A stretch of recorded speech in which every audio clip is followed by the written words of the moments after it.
filosofis pendidikan. Filsafat berasal dari dua kata dalam bahasa Yunani kuno, yaitu philen atau philos yang berarti cinta atau sahabat, dan sophia atau sophos yang berarti kebijaksanaan. Dengan demikian, filosofia atau yang biasa kita kenal dengan filsafat berarti cinta kepada kebijaksanaan atau sahabat kebijaksanaan. Jadi, landasan filosofis pendidikan merupakan seperangkat asumsi yang bersumber dari filsafat yang dijadikan titik tolak dalam pendidikan. Karakteristik landasan filosofis pendidikan. Yang pertama, objek studi filsafat, yaitu bersifat mendasar yang dipelajari, dipertanyakan, dan dipikirkan oleh para filsuf. Yang kedua, proses studi atau proses berfilsafat, yaitu ketidakpuasan, hasrat bertanya, dan keraguan seorang filsuf terhadap sesuatu yang dialaminya. Yang ketiga, tujuan para filsuf berpikir sedemikian rupa yaitu untuk memperoleh kebenaran. Yang keempat, hasil berfilsafat akan berwujud sistem teori.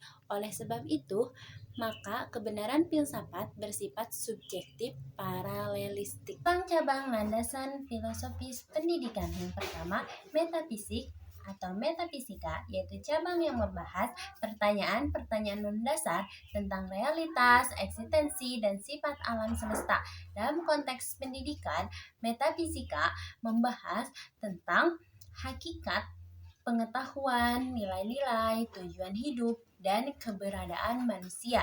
Yang kedua, epistemologi, yaitu cabang yang berfokus pada sifat pengetahuan. Dalam pendidikan, epistemologi membahas tentang sifat pengetahuan, proses belajar, dan bagaimana kita dapat memvalidasi pengetahuan. Ketiga, ekiologi, yaitu cabang yang membahas nilai-nilai dan etika dalam konteks pendidikan. Arkeologi membahas tentang tujuan pendidikan, nilai-nilai yang harus diajarkan, dan bagaimana nilai-nilai tersebut mempengaruhi proses belajar dan pengajaran. Yang keempat, logik atau logika, yaitu cabang yang membahas tentang pemikiran dan argumentasi yang rasional. Dalam pendidikan, logika membantu dalam pengembangan kemampuan berpikir kritis dan analitis. Yang kelima, philosophy of mind atau filsafat pikiran, yaitu cabang yang mempelajari sifat pikiran dan kesadaran. Dalam pendidikan, filsafat pikiran membahas tentang bagaimana pikiran berkembang dan mempengaruhi proses belajar. Yang keenam, etik atau etika, yaitu cabang yang berfokus pada pertanyaan-pertanyaan moral.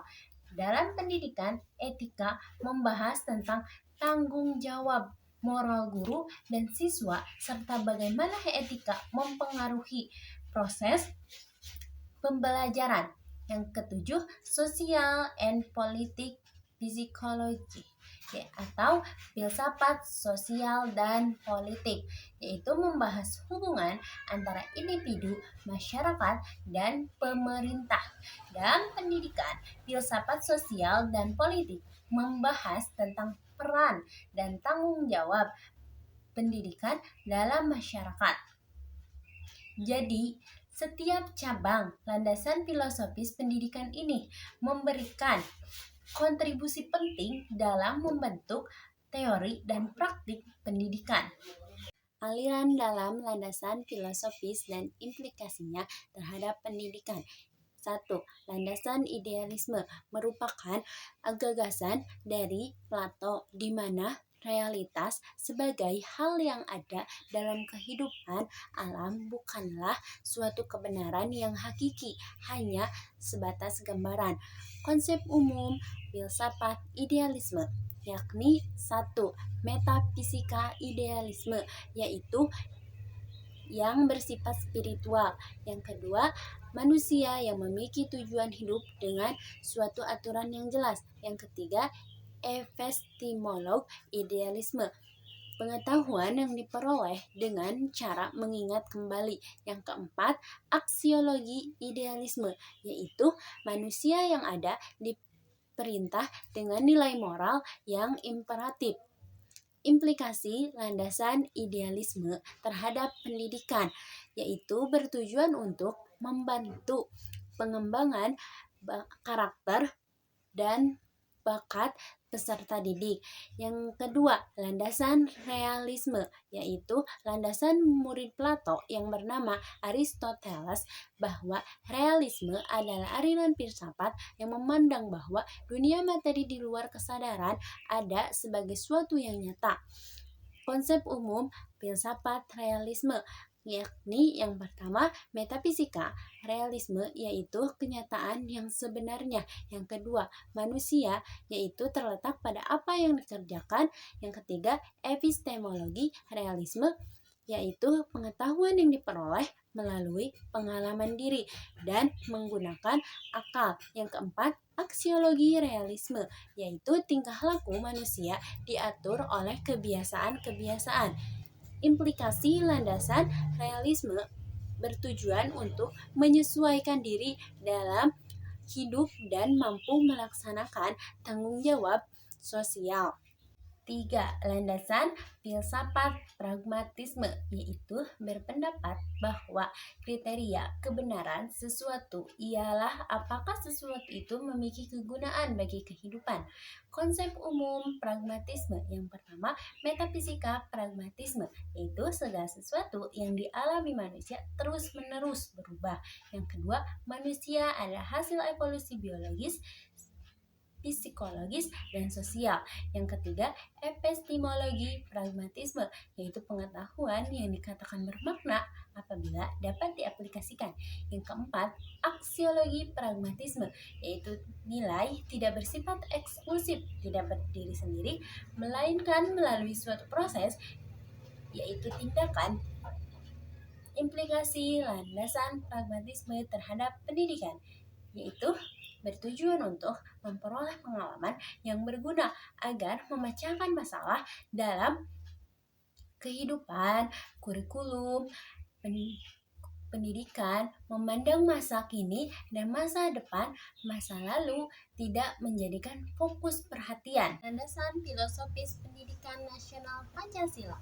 Pancasila adalah dasar negara Republik Indonesia. Konsep filsafat umumnya yaitu yang pertama, metafisika, hakikat realitas. Bangsa Indonesia meyakini bahwa realitas manusia serta alam semesta sebagai ciptaan Tuhan Yang Maha Esa. Yang kedua, epistemologi, hakikat pengetahuan. Segala pengetahuan hakikatnya bersumber dari Tuhan yang berbagai hal. Kebenarannya ada pada Tuhan Yang Maha Esa. Yang ketiga, aksiologi, hakikat nilai. Manusia ada insan sosial, maka hakikat nilai diturunkan dari Tuhan Yang Maha Esa untuk masyarakat dan individu. Filosofi Tuturi Handayani mengandung arti yaitu semboyan yang dipakai sebagai filosofi sistem pendidikan di Indonesia yang dicetuskan oleh Ki Hajar Dewantara. Filosofi Tuturi Handayani mengandung makna bahwa kita seharusnya menghormati dan menghargai ajaran-ajaran dari orang yang telah mendahului kita. Makna logo Tuturi Handayani: warna putih pada ekor dan sayap Garuda dan burung berarti suci, bersih tanpa pamrih. Warna kuning emas pada nyala api berarti keagungan dan keluhuran pengabdian. Warna biru muda pada bidang segi 5 berarti pengabdian yang tak kunjung putus dengan memiliki pandangan hidup yang mendalam. Pandangan hidup Pancasila. Manfaat landasan filosofis pendidikan: 1. Sebagai pembentuk karakter. 2. Sebagai peningkatan karakter. 3. Sebagai pemahaman dunia. 4. Sebagai pengembangan pengetahuan. 5. Sebagai penciptaan individu yang kritis dan berpikir mandiri. 6. Sebagai peningkatan kualitas hidup.